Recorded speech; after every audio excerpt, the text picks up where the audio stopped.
Welcome to my channel. Make sure to like and subscribe for more content. Thank you so much.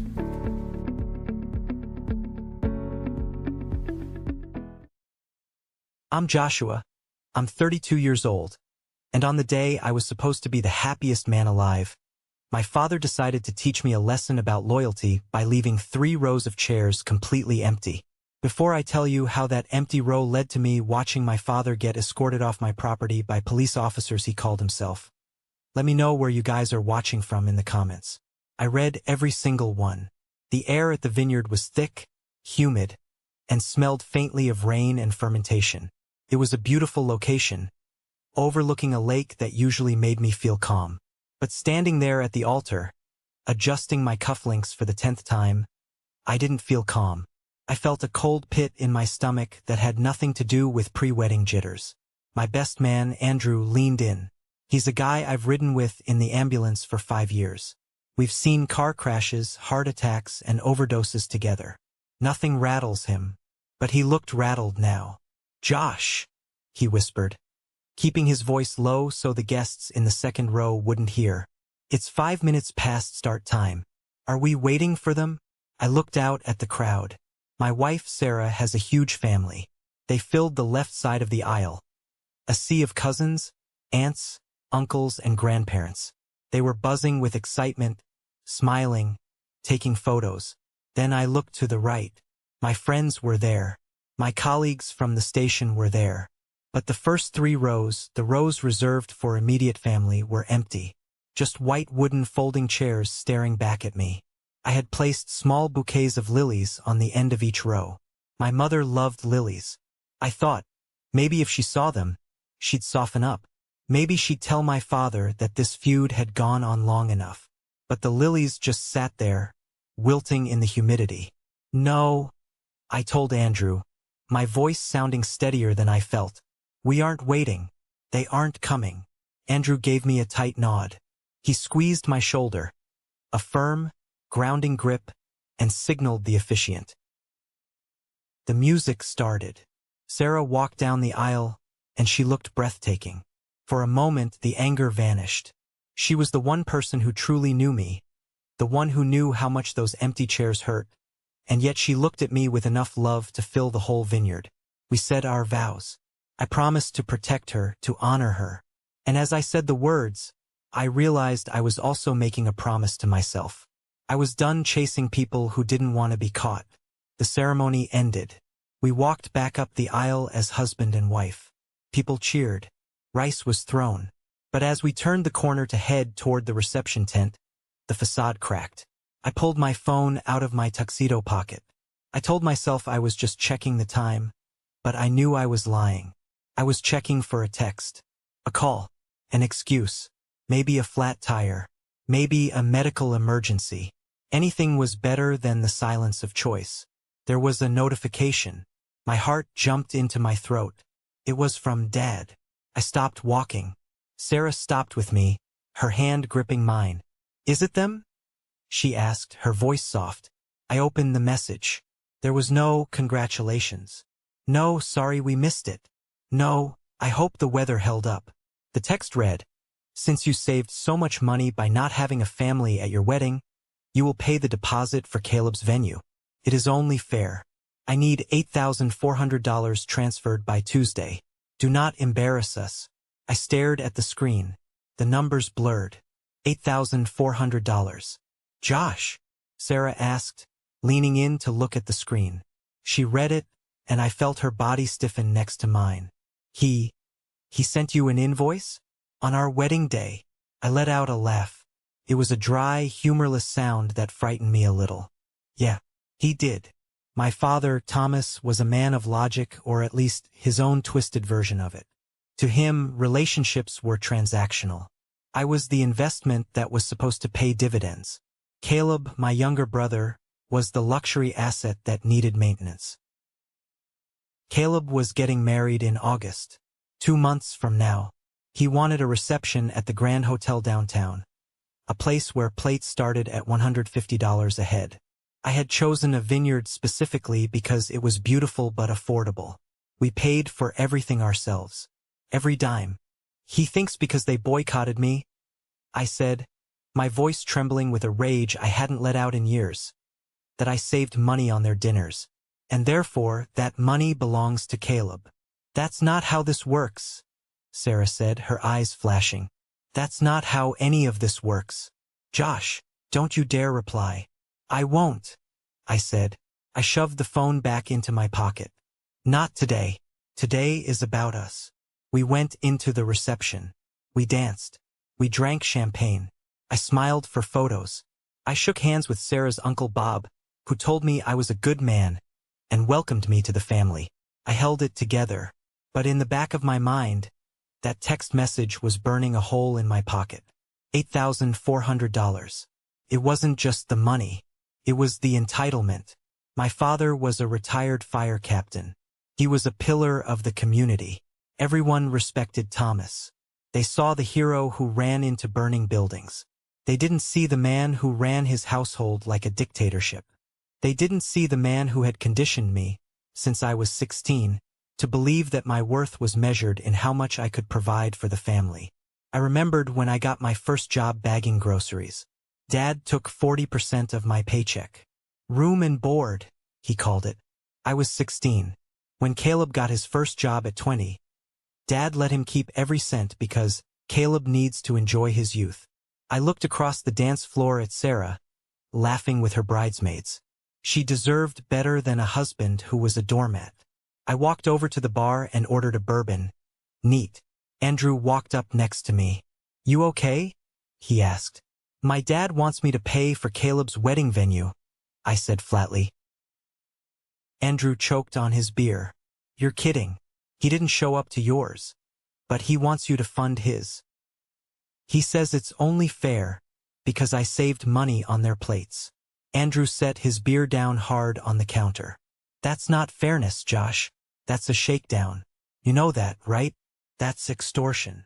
I know, I said. I took a sip of the bourbon. It burned, grounding me. I'm done, Andrew. I think I'm finally done. Good, Andrew said. Because if you pay that, I'm going to kick your ass myself. The night wound down. We said our goodbyes. We got into the car, the just married sign hanging off the back bumper. It was supposed to be the start of our honeymoon period. We weren't going on a trip immediately. We both had to work later in the week, but we had 2 days off together. As I drove us home, the silence in the car wasn't awkward, but it was heavy. What are you going to do? Sarah asked quietly. I'm going to handle it, I said. I promise. We pulled into our driveway around 1 a.m.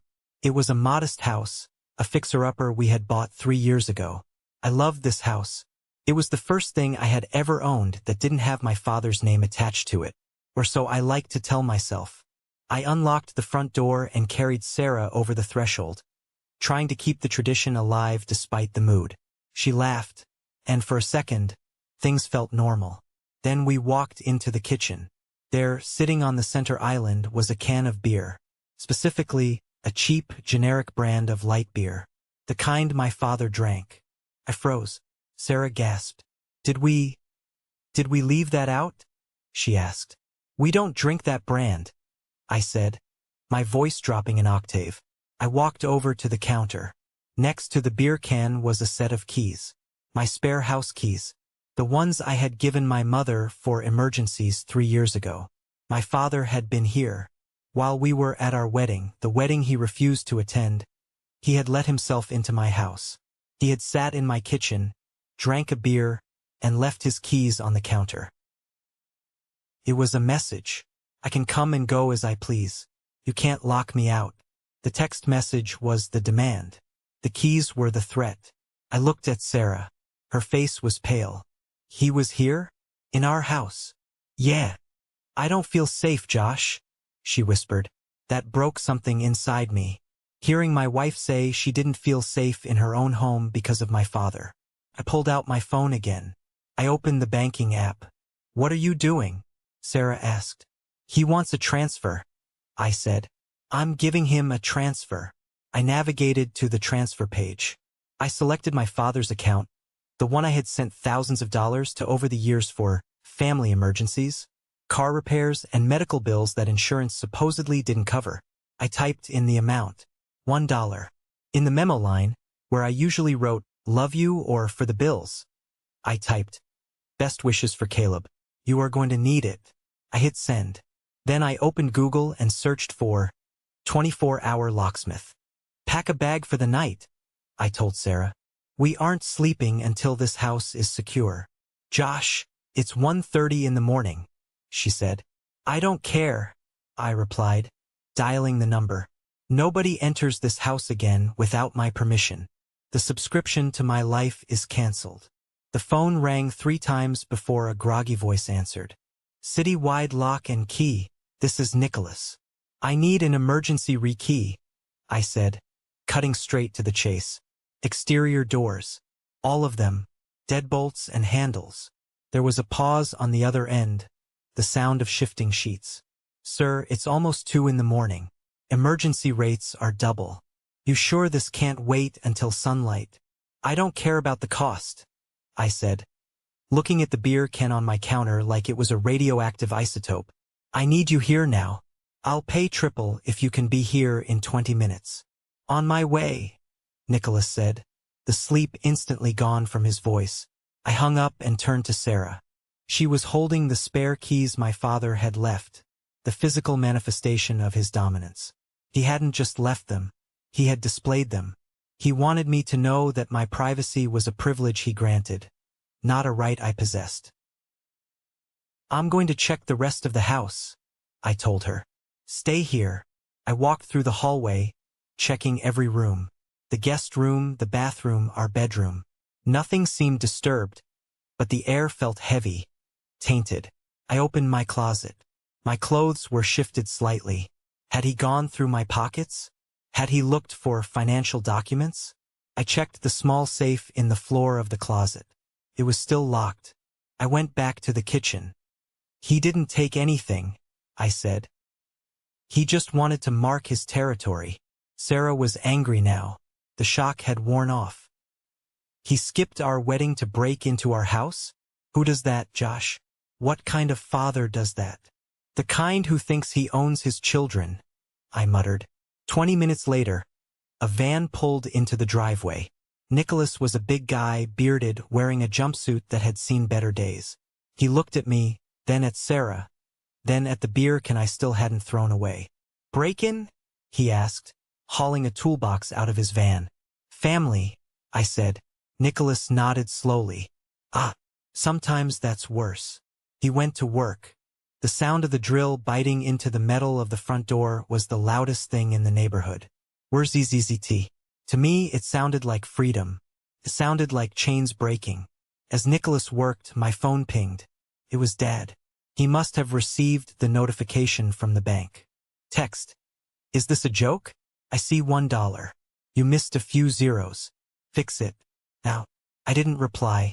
Text. Joshua. Do not play games with me. Caleb is counting on this. You have a responsibility to this family. I looked at Nicholas replacing the strike plate on the doorframe. Hey, Nicholas? Yeah. Can you install those high-security deadbolts? The ones that are bump-proof. The Medico ones? Expensive, but yeah, they're basically fortress grade. Do it, I said. My phone pinged again. Text. You are being selfish. After everything I've done for you, I put a roof over your head. I made you a man. You're gonna throw that away over a deposit? Pick up the phone. I turned the phone off. It took Nicholas 2 hours to finish the job. Front door, back door, and the side door leading to the garage. By the time he was done, it was nearly 4 a.m. I wrote him a check for $850. It was a lot of money, but compared to the $8,400 my father wanted, it felt like a bargain. Here are your new keys, Nicholas said, handing me 4 shiny brass keys. Only people with these get in. Even if they have the old ones, they won't even turn the cylinder. Thanks, Nicholas. You have no idea what this means. He looked at me with a sympathetic grin. I got an ex-wife, buddy. I have some idea. After he left, Sarah and I stood in the kitchen. I took the old keys, the ones my parents had carried, and the beer can.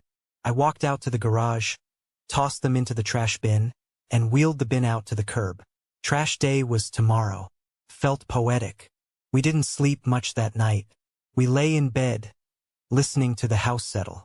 Every creak made me tense up, but then I'd remember the new deadbolts.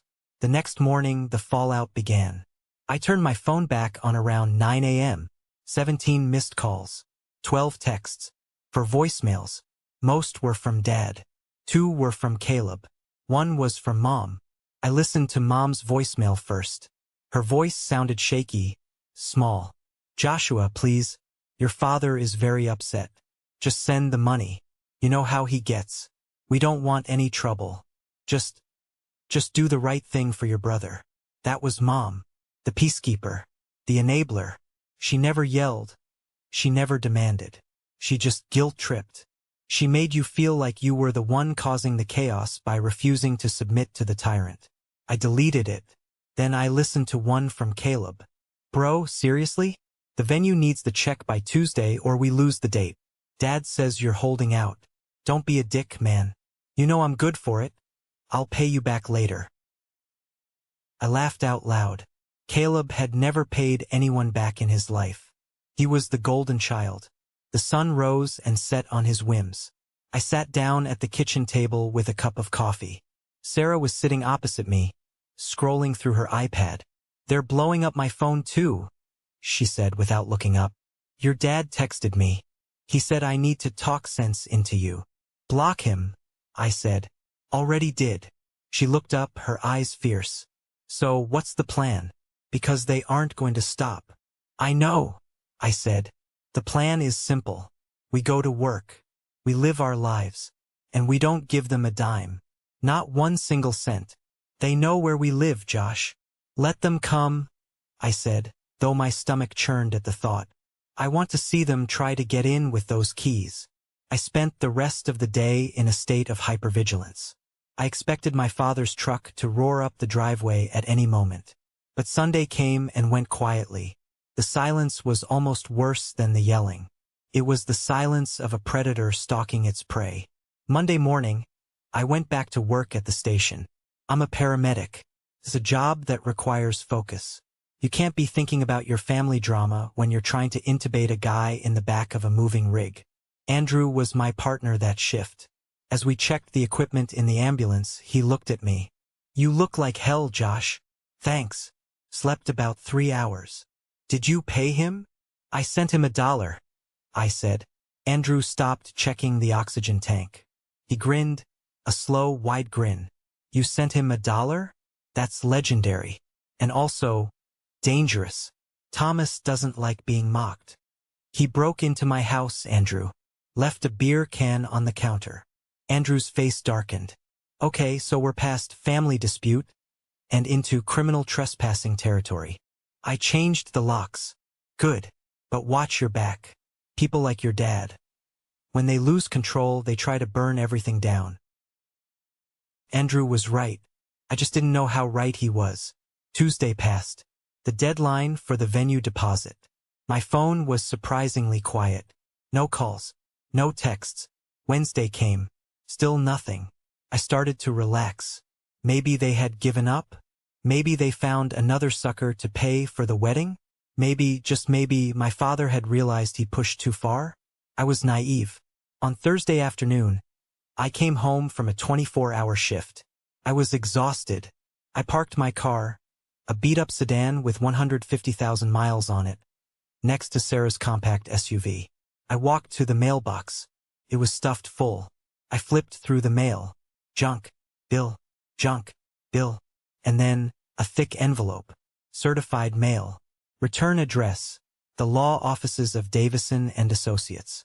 I frowned. I didn't know any Davison. I tore the envelope open right there in the driveway. I pulled out a stack of legal papers. Summons and complaint. My eyes scanned the dense legal jargon. Plaintiff, Thomas Miller. Defendant, Joshua Miller.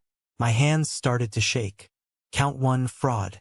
Count 2, embezzlement. Count 3, elder abuse.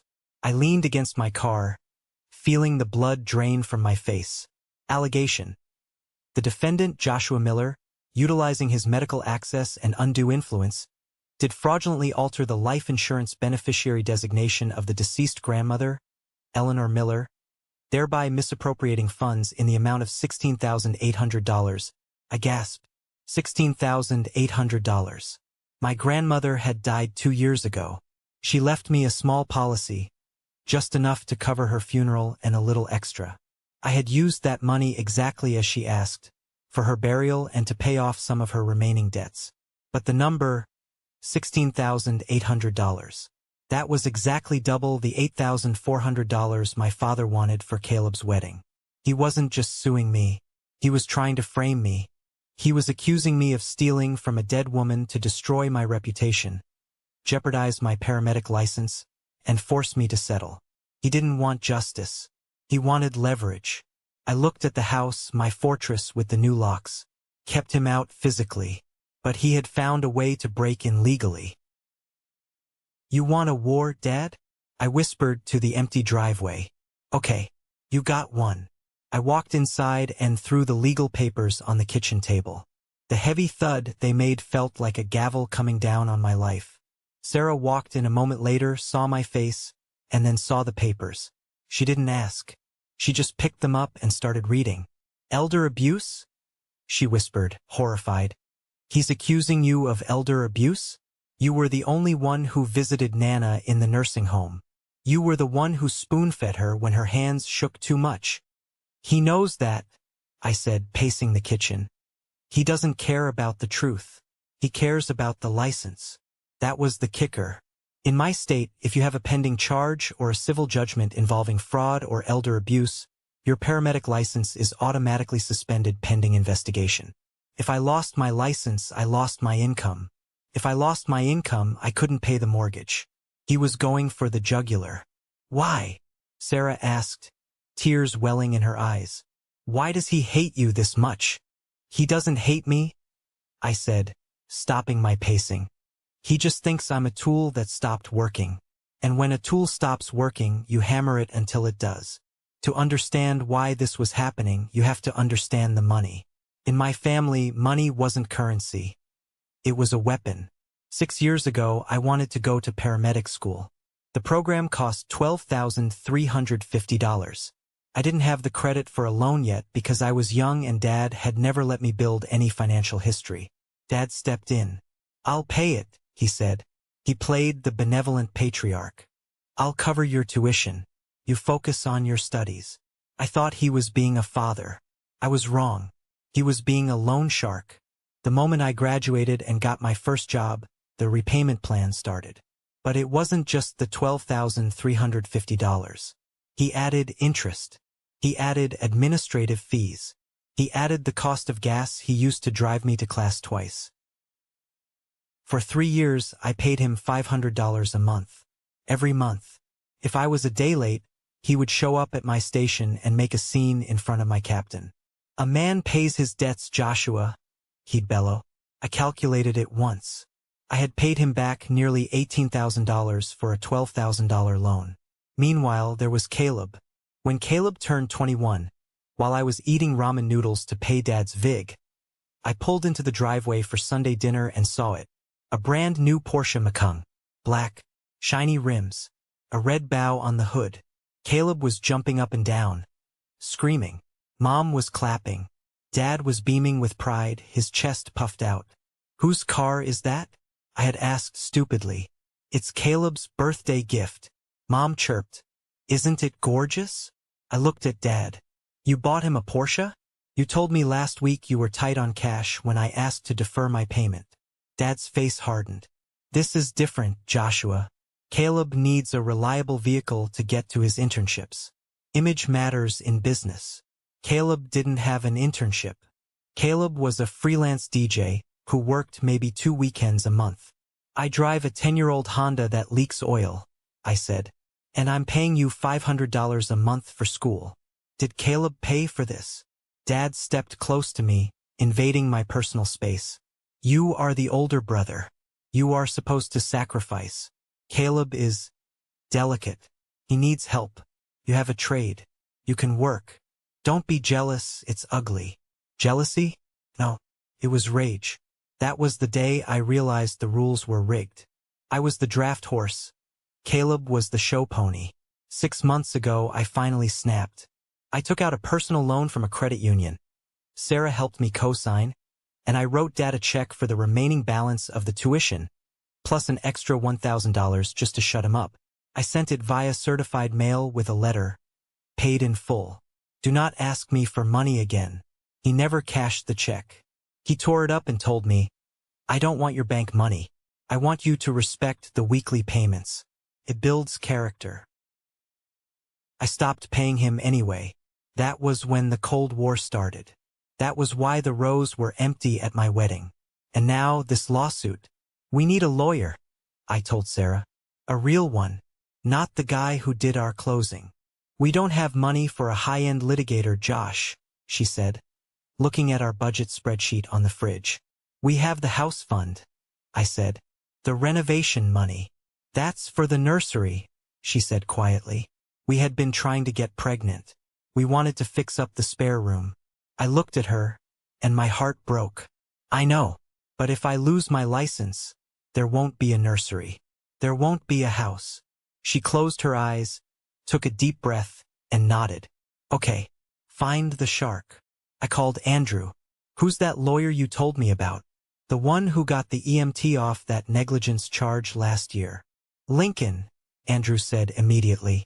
Lincoln Graves. He's expensive, he dresses like he's in a mob movie, and he hates everyone. He's perfect. I got an appointment for the next morning. Lincoln Graves' office smelled of old leather and expensive cologne. He was a man in his 50s, sharp features, wearing a suit that probably cost more than my car. He didn't offer me coffee. He just held out his hand for the summons. He read it in silence. His eyes scanned the pages, his expression unreadable. After 5 minutes, he tossed the papers onto his mahogany desk. Garbage, he said. Excuse me? I asked. The lawsuit. It's garbage. It's poorly drafted. The allegations are vague, and the timeline doesn't make sense. He leaned back in his chair. But that doesn't mean it isn't dangerous. A garbage lawsuit can still ruin your life if it sticks. He looked at me over his glasses. Your father? Yes. Why? He wants money for my brother's wedding.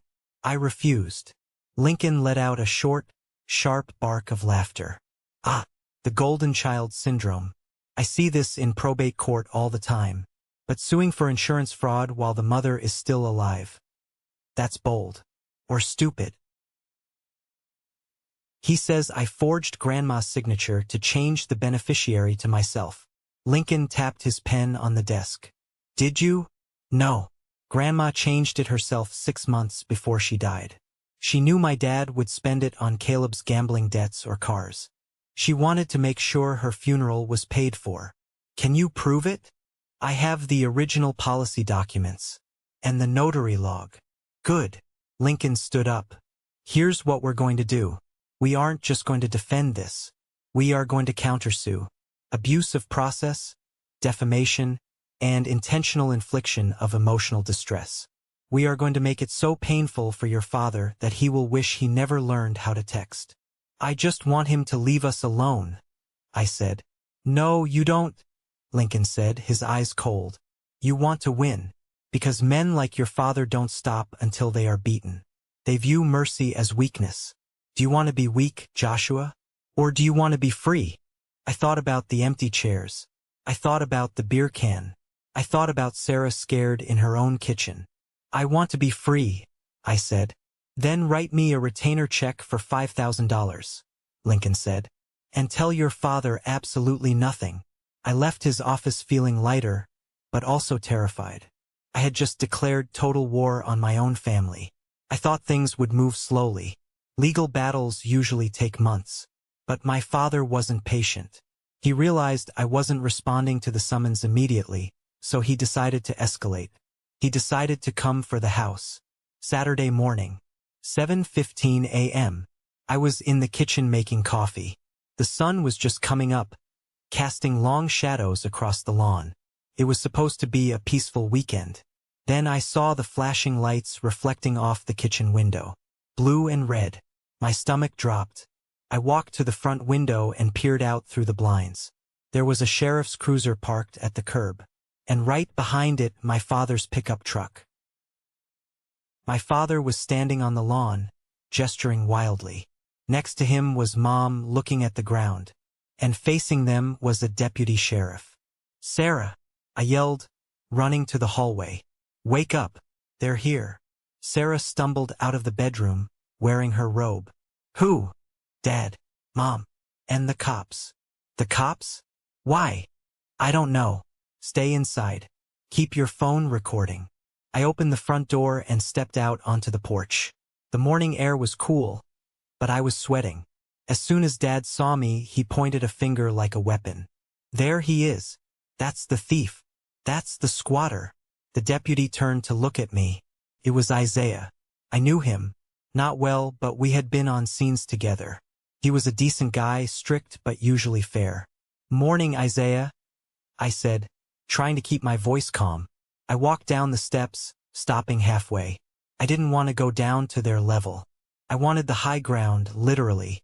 "Joshua," Isaiah said, touching the brim of his hat.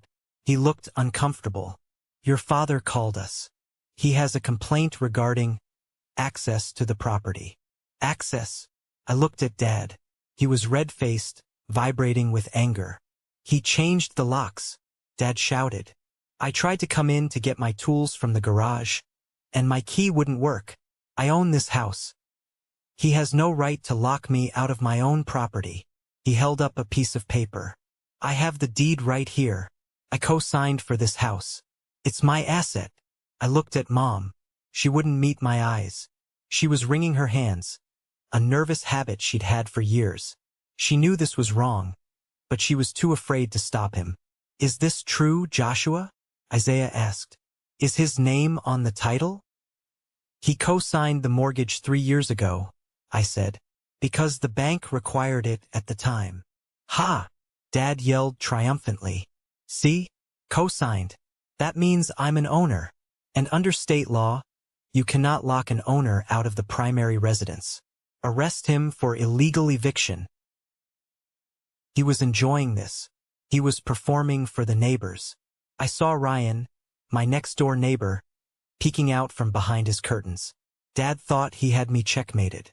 He thought I was still the scared kid who didn't understand finance. He thought I didn't know about the paperwork. But he had forgotten something. He had forgotten about the dark year. 3 years ago, right after we bought the house, Dad got sued. A messy business dispute involving a botched construction job he consulted on. He was terrified he was going to lose everything. He scrambled to hide his assets. He came to me, panicked. "Josh, if they see my name on your house, they'll put a lien on it. We need to get my name off the title temporarily." So we went to a notary. He signed a quitclaim deed, a document that legally transferred his entire interest in the property to me. He did it to save his own skin. Later, the lawsuit against him was dropped. He forgot about the deed. He never asked to be put back on. And I never reminded him. I looked at Isaiah. "Can I go inside and get a document?" "Make it quick," Isaiah said. I went inside. Sarah was filming from the window.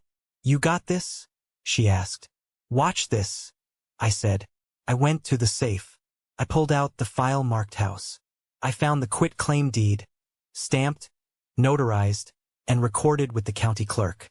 I walked back outside. Dad was smirking. "Pack your bags, boy. We're selling the house to pay for the wedding. Since you won't give cash, we'll liquidate the asset." I handed the paper to Isaiah. "What is this?" Dad snapped. "That," I said, "is a quitclaim deed, signed by Thomas Miller, dated October 14th, 2021, relinquishing all rights, title, and interest in the property to Joshua Miller." Isaiah read the document. He checked the seal. He checked the recording stamp. He looked up at Dad. His expression had changed. The sympathy was gone. "Mr. Miller," Isaiah said, his voice dropping to that official cop tone, "is this your signature?" Dad squinted at the paper. His face went from red to purple. He snatched at it, but Isaiah pulled it back. That was four. That was just a formality. Dad spluttered. We didn't mean it. It was just on paper. In the eyes of the law, paper is all that matters, Isaiah said. According to this, you have no ownership of this home. You are not a tenant. You are not a resident. Isaiah turned to me. Do you want him here? No, I said clearly. I want him to leave, and I want him trespassed. If he comes back, I want him arrested. You ungrateful little brat. Dad lunged toward the stairs. Isaiah stepped in between us, his hand resting on his belt. Not drawing a weapon, but a warning. Sir, step back. Now. Dad froze. He looked at Isaiah, then at me. For the first time, I saw genuine fear in his eyes. He wasn't the captain anymore. He was just an angry old man on a lawn he didn't own. You're stealing my house, Dad hissed. After all I sacrificed. You gave it away to save yourself, I said coldly. You forgot. I didn't. Isaiah pointed to the truck. Mr. Miller, get in your vehicle. You are leaving. If you return to this address, you will be taken into custody for criminal trespass and harassment. Do you understand? Mom finally spoke up. Thomas, please, let's just go. She tugged on his sleeve. Dad yanked his arm away. He glared at me with pure hatred. This isn't over. The court date is coming. You think you're smart? Wait until the judge sees what you did to your grandmother. You'll be in jail, and I'll take the house anyway as restitution. Get in the truck, Isaiah barked. They got in. The engine roared. Dad peeled out, leaving tire marks on the asphalt. Isaiah turned to me. I'm sorry about that, Josh. Family stuff. It's messy. Thanks, Isaiah. Can I get a copy of the report? I'll file it. It'll help with your lawyer. I watched the cruiser drive away. My hands were shaking, not from fear, but from adrenaline. I had stood my ground. I had won the battle. But the war was heading to the courtroom, and Dad had one more card to play, the fraud accusation. He was convinced he could pin the insurance theft on me. What he didn't know was that Lincoln and I had found something else. Something buried deep in the financial records. Something that was going to turn his accusation into a confession. The weeks leading up to the court date were a blur of stress and preparation. The restraining order I filed after the dawn raid kept Dad away physically, but his presence hung over us like a storm cloud. Caleb sent me messages from burner numbers. You're ruining the family. Mom is crying every day. Just pay the money and drop the house thing. I didn't reply. I was focused on the investigation. Lincoln had hired a forensic accountant. We needed to prove not only that I didn't steal Grandma's money, but to show the pattern of financial abuse. 3 days before the trial, I was sitting in Lincoln's office again. This time there was coffee. We found it, Lincoln said. He placed a thick binder on the desk. Found what? The $16,800, Lincoln said. Your father claims you stole it from the insurance payout. But we subpoenaed the bank records for the account where the check was deposited. He flipped the binder open. The check was deposited into an account at First National. An account in the name of Joshua Miller. My heart stopped. I don't have an account at First National. Exactly, Lincoln said. But someone opened one in your name, using your social security number, using your old address, your parents' address. He pointed to a signature card. Look at the signature. It read Joshua Miller, but the J was loopy. The M was sharp. That's not my signature, I whispered. That's Dad's handwriting. He tries to copy mine, but he always loops the J like that. We had a handwriting expert analyze it. It's a 99% match for Thomas Miller. The pieces fell into place. Dad had forged my signature to open an account, deposited Grandma's check, which was legally mine, and then drained the money. He had stolen from me, and now he was suing me for the very money he stole, counting on the fact that the account was in my name to make me look guilty. It gets worse, Lincoln said. His voice was grim. We looked at the withdrawal history of that account. Where did the money go? Most of it was withdrawn in cash, but there was one electronic transfer. $5,000.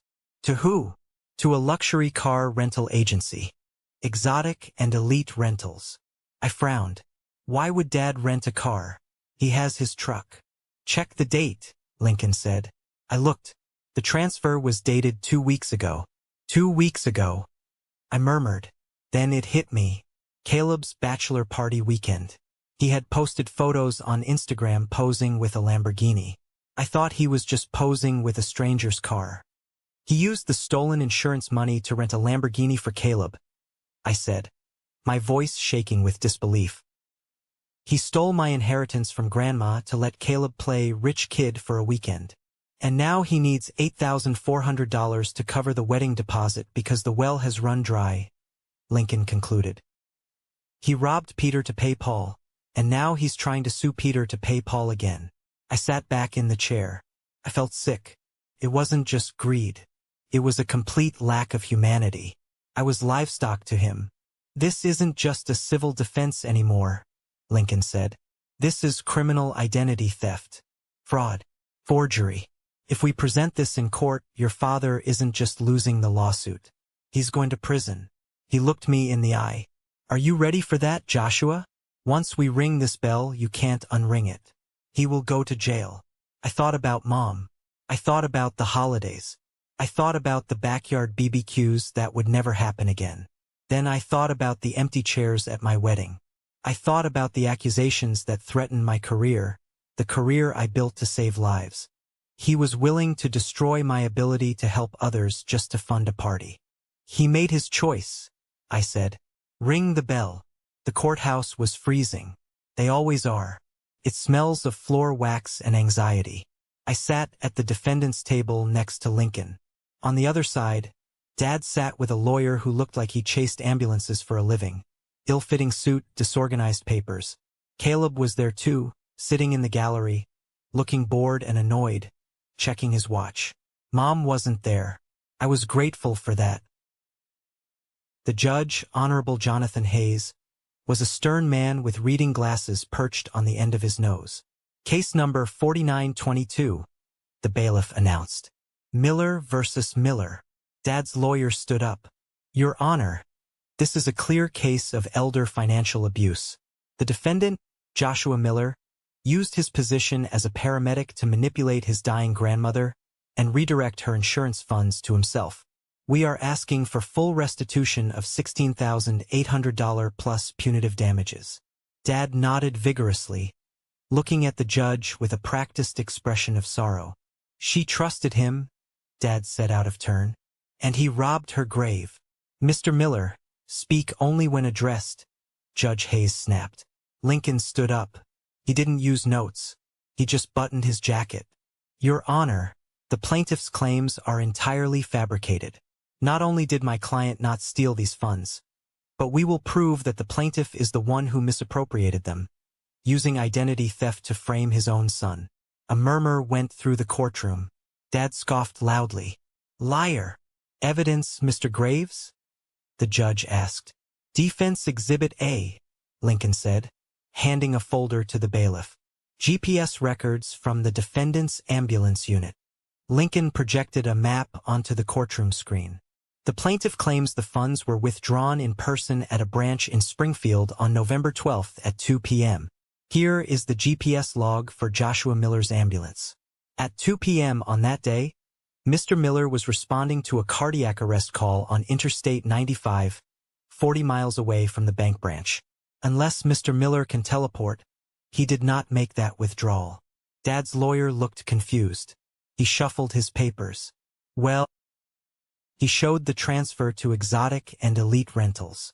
The stolen funds were used to rent a Lamborghini Huracan, a vehicle that was featured on the social media account of Caleb Miller, the plaintiff's other son, on the weekend of the withdrawal.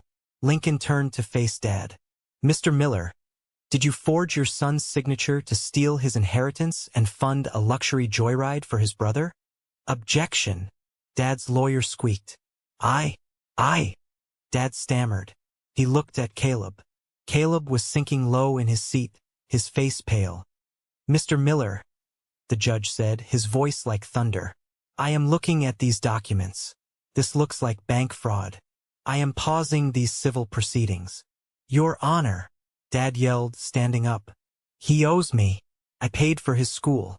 He owes me that money. It doesn't matter whose name was on the account. It's family money. Sit down, the bailiff barked. You don't understand. Dad was losing it now. The mask of the respectable fire captain was slipping. I am the head of this house. I decide where the money goes. Joshua is selfish. He refused to pay for the wedding. I had to take what was mine. The entire courtroom went silent. He had just confessed. He justified theft as parental right. The judge took off his glasses. He looked at Dad with pure disgust. Mr. Miller, you just admitted to forgery and theft on the record. Bailiff, please secure the courtroom. I am referring this matter to the district attorney's office immediately. Dad's eyes went wide. What? No. This is a civil court. You can't. Two bailiffs moved in. They grabbed Dad's arms. Don't touch me, Dad screamed. He looked at me. Joshua, tell them to stop. I'm your father. I sat there, frozen. Part of me wanted to look away. Part of me wanted to cry. But the part of me that had been honed by years of empty promises and manipulation simply watched. I stood up slowly. I looked Dad in the eye. You're not my father, I said, my voice steady enough for the room to hear. You're just a man who owes me a lot of money. Joshua, he screamed as they handcuffed him. Caleb, do something. I looked back at the gallery. Caleb was gone. He had slipped out the back door the moment the handcuffs came out. The golden child had fled, leaving the king to fall alone. The judge looked at me. Mr. Miller, the case against you is dismissed with prejudice, and I will ensure the DA receives all these exhibits. Thank you, Your Honor, I said. I walked out of the courtroom. Sarah was waiting in the hallway. She hugged me, and I finally let out the breath I had been holding for months. It's over, she asked. The lawsuit is, I said. But the rest? The rest is just beginning. Dad was in custody. Caleb was on the run from his own debts. And I was standing there, a free man. But there was one more loose end. One more secret that Lincoln had found. Something that involved the one thing Dad valued more than money. His medal of valor. The sound of handcuffs clicking shut is distinct. It's mechanical, cold, and final. It was the last sound my father, Thomas Miller, heard as a free man. As the bailiffs escorted him out through the side door, he didn't look back at me. He looked at the empty seat where Caleb had been sitting just moments before. Even in his downfall, his concern was for the golden child who had abandoned him the second the ship started sinking. I sat at the defendant's table for a long time after the courtroom cleared out. Lincoln, my lawyer, was packing up his briefcase with the casual efficiency of a man who had just won a game of chess against a pigeon. You okay, Josh? Lincoln asked, snapping the latches of his case. I don't know, I said honestly. I thought I would feel happy, or vindicated, but I just feel tired. That's normal, Lincoln said. Adrenaline is a hell of a drug, and you just crashed. Go home. Hug your wife. We have a lot of paperwork to do next week, but for today you're done. I walked out into the hallway. Sarah was there, pacing. She ran to me and buried her face in my chest. I held her, smelling her shampoo, grounding myself in the reality that we were safe. But the hallway wasn't empty. My mother, Martha, was standing near the elevators. She looked smaller than I had ever seen her. Her face was pale, her eyes red and swollen. She wasn't looking at me with relief. She was looking at me with a mixture of fear and accusation. Joshua, she said. Her voice was trembling. Mom, I said. I didn't let go of Sarah. They took him, she whispered. They took your father to the holding cell. They said he's facing felony charges. Fraud, identity theft, forgery. I know, I said. He did those things, Mom. She took a step closer, her hands wringing together. You have to drop the charges, Joshua. You have to tell the judge it was a mistake. Tell them you gave him permission. Please, he's 60 years old. He can't go to jail. He's a captain. I stared at her.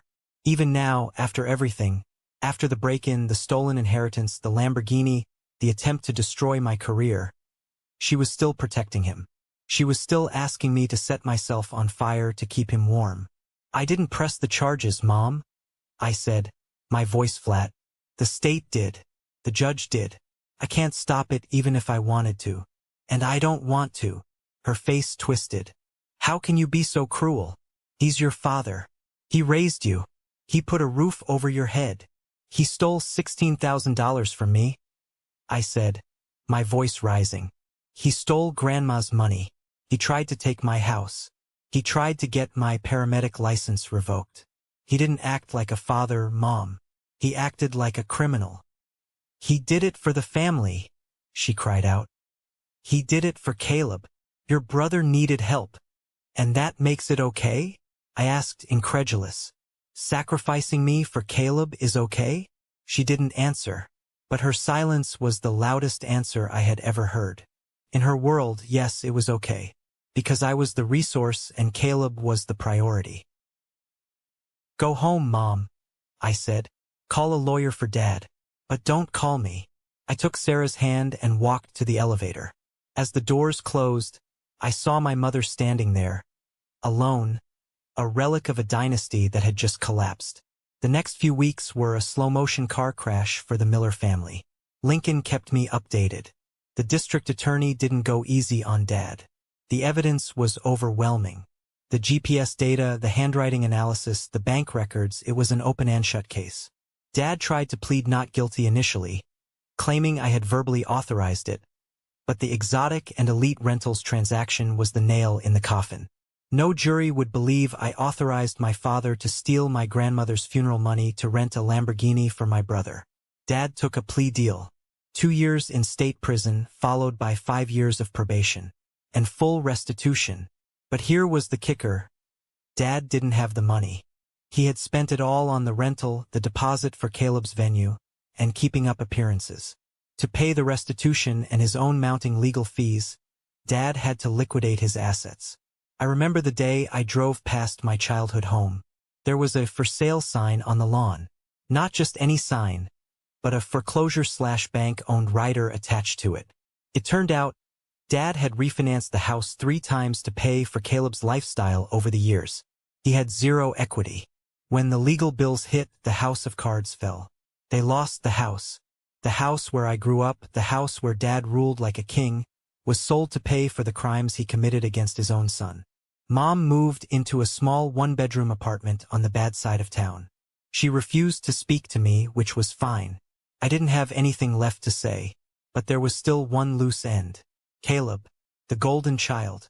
The boy who drove a Porsche while I ate ramen. The boy who fled the courtroom like a coward. I hadn't heard from him since the trial. His social media went dark. The photos of the Lamborghini were deleted. One Tuesday, about a month after the trial, I got a call from Lincoln. You're going to want to hear this, Lincoln said. Your brother was picked up in Nevada. Nevada? Las Vegas. Seems he was trying to use a credit card that didn't belong to him at a casino. But that's not the best part. What is it? The district attorney added him to your father's case. Conspiracy to commit fraud. Since he was the beneficiary of the stolen funds, the car, the venue deposit, and since text messages on your father's phone proved Caleb knew exactly where the money came from, he's being charged as an accomplice. I closed my eyes and let out a long breath. So he's going to jail too? Likely not prison, since he has no priors, Lincoln said. But he's looking at hefty probation, massive fines, and a felony record. His influencer career is over. No respectable company will hire him. He always wanted to be famous, I muttered. Now he is. Just not the way he planned. The wedding, Caleb's massive, expensive wedding at the Grand Hotel, was obviously canceled. The fiancée, a girl named Jessica who I actually felt sorry for, broke it off the moment the news hit the local papers. She didn't want to marry into a crime family. So there it was. The Miller Empire. The king was in a cell. The prince was a felon. The queen was in exile. And the servant, the one they tried to crush, was the only one left standing. But victory didn't feel like triumph. It felt like cleaning up after a natural disaster. You're glad you survived, but you still have to look at the wreckage. I thought the story ended there. I thought I could just close the book. But the universe has a funny way of bringing things full circle. A week before Dad was scheduled to report to prison to begin his sentence, I received a package in the mail. It was from Dad's lawyer. Inside was a letter. No money, just a letter. Joshua, your father has requested that you return his Medal of Valor. He claims you took it from the house when you helped your mother move out. It is not listed in the assets seized by the court. He wants it back. He says it is the only thing he has left. I frowned.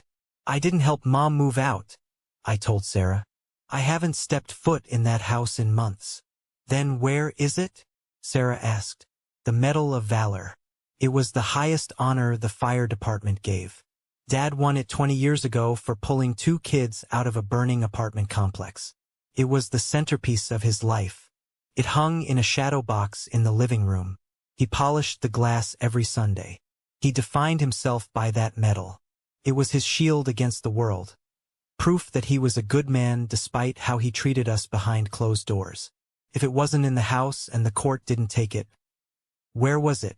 A terrible suspicion started to form in my gut. I went to the garage and dug through an old box of Caleb's things that had ended up at my place years ago. I found an old notebook where Caleb used to keep a list of his contacts. I found the number for a guy named Fast Eddie. Eddie ran a pawn shop downtown, a place that didn't ask too many questions. Caleb used to brag about selling his old gaming consoles there when he needed quick cash. I grabbed my keys. Where are you going? Sarah asked. To find the last piece of the puzzle, I said. The pawn shop was a dim, dusty place that smelled of stale cigarettes and desperation. The walls were lined with power tools, musical instruments, and jewelry that represented 1,000 broken dreams. I walked up to the counter. An older man with thick glasses looked up. Help you? I'm looking for a medal, I said. A fire department Medal of Valor. It would have been brought in about 2 months ago. Maybe by a young guy, blonde hair, drives a Porsche. The man's eyes flickered. He knew exactly what I was talking about. I can't discuss client transactions, he grunted. I'm not asking for the client's name, I said. I pulled out my badge, my paramedic ID. It wasn't a police badge, but it commanded a certain level of professional courtesy. That medal was stolen property. It belongs to a man who is about to go to prison. I'm his son. I'm trying to recover it before the police get involved and seize your inventory as evidence. The pawnbroker sighed. He reached under the counter and pulled out a small cardboard box. He opened it. There it was. The gold star suspended from a red and blue ribbon. Captain Thomas Miller. For bravery. Came in 6 weeks ago, the man said. Kid said his dad died and left it to him. Wanted cash for a business investment. Let me guess, I said. He wanted 5,000? Close. Gave him 3. He took it. Caleb. My stomach churned. Caleb had stolen the one thing that actually meant something to Dad. He didn't steal money this time. He stole Dad's identity, his pride, his legacy. And he did it for $3,000, probably to pay for a VIP table at a club or a weekend trip. Dad thought I had taken it out of spite. He couldn't conceive that his golden child, the boy he destroyed his life to protect, had sold his heroism for pocket change. How much to get it back? I asked. Tickets expired, the man said. It's for sale now. I put a price of $4,000 on it. It's real gold. I stared at the medal. I hated my father. I hated what he did to me. But seeing that medal sitting in a dirty cardboard box in a pawn shop, it felt wrong. Not because Dad deserved it, but because the act of bravery that earned it was real. Those 2 kids he saved were real. And I realized something else. If I left it here, I was letting Caleb win. I was letting the rot of my family consume everything, even the few good things that had happened. I'll take it, I said. I pulled out my credit card, the one Sarah and I used for emergencies. We had been saving for a honeymoon. 4,000, the man said. Fine. I walked out of that shop with the shadow box under my arm. It was heavy, heavier than it looked. I sat in my car and looked at it. The glass was smudged. The velvet backing was dusty. I took a picture of it. I texted the photo to Lincoln. "Tell Dad I found his medal. Tell him Caleb sold it to a pawn shop for $3,000 weeks before the trial. Tell him I bought it back." I didn't wait for a reply. I started the car. The text from Lincoln came back an hour later. I told him. He didn't believe me at first. I showed him the pawn ticket receipt you sent. He didn't say anything. He just sat there and cried. He wants to know when you're bringing it to him. I looked at the phone and felt a strange sense of calm. "I'm not," I whispered to myself. I wasn't going to bring it to him. Giving it back to him would be a kindness he hadn't earned. It would be invalidation that he was still the hero. He wasn't the hero anymore. He was a felon. He was a father who ate his young. But I wasn't going to keep it either. I didn't want that energy in my house. I didn't want to look at it and be reminded of the man who valued a piece of metal more than his own flesh and blood. I drove to the Fire Department Museum downtown. It's a small brick building dedicated to the history of the service in our city. I walked in and asked to speak to the curator, a retired chief named Chief O'Malley. I knew him by reputation. A good man. "Joshua Miller," he said, shaking my hand. "I heard about the troubles. I'm sorry, son." "Thanks, Chief," I said. I placed the shadow box on his desk. "Is that Thomas's Medal of Valor?" I said. Chief O'Malley ran a hand over the frame. "A hell of a rescue. I was there that night. Your dad was a lion." "He was," I said. "But he's not that man anymore. Why are you bringing this to me?" "I want to donate it," I said. "To the museum." "That's generous. We can put up a plaque." "Donated by Captain Thomas Miller?" "No," I said firmly. I took a pen and a piece of paper from his desk. I wrote down a name. "I want the plaque to read, 'In memory of Eleanor Miller, the only one who never forgot the value of truth.' Eleanor was my grandmother, the woman whose legacy Dad had stolen, the woman whose money was supposed to bury her with dignity but was used to rent a sports car." Chief O'Malley looked at the paper, then at me.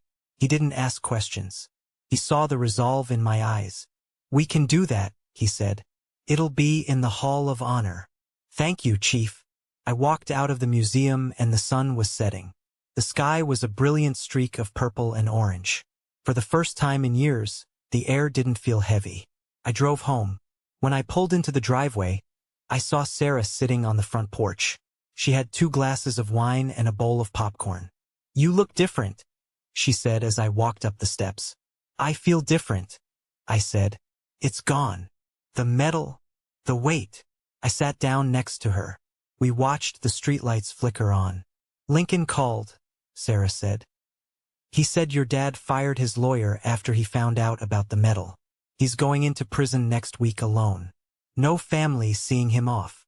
And Caleb, still in Nevada pending extradition. Mom is calling everyone in the extended family telling them you're the devil." I took a sip of wine. Let her talk. The people who matter know the truth. And the people who believe her, they don't matter. It's been 6 months since that day. Life has settled into a rhythm that I never thought possible. A rhythm of peace. We finally finished the nursery. We painted it a soft sage green. Sarah is 4 months pregnant. We found out last week. It's a boy. We aren't naming him Thomas. We aren't naming him Caleb. We're naming him Leo, after Sarah's grandfather. I still work as a paramedic. Every now and then, I drive past the old house. Strangers live there now. They planted a garden in the front yard where Dad used to park his truck. It looks better. It looks like a home, not a fortress. I haven't spoken to Dad. I know he's in a medium security facility upstate. I send money to his commissary account once a month. Not a lot, just enough for toothpaste and soap. I don't send letters. I don't visit. The money is anonymous.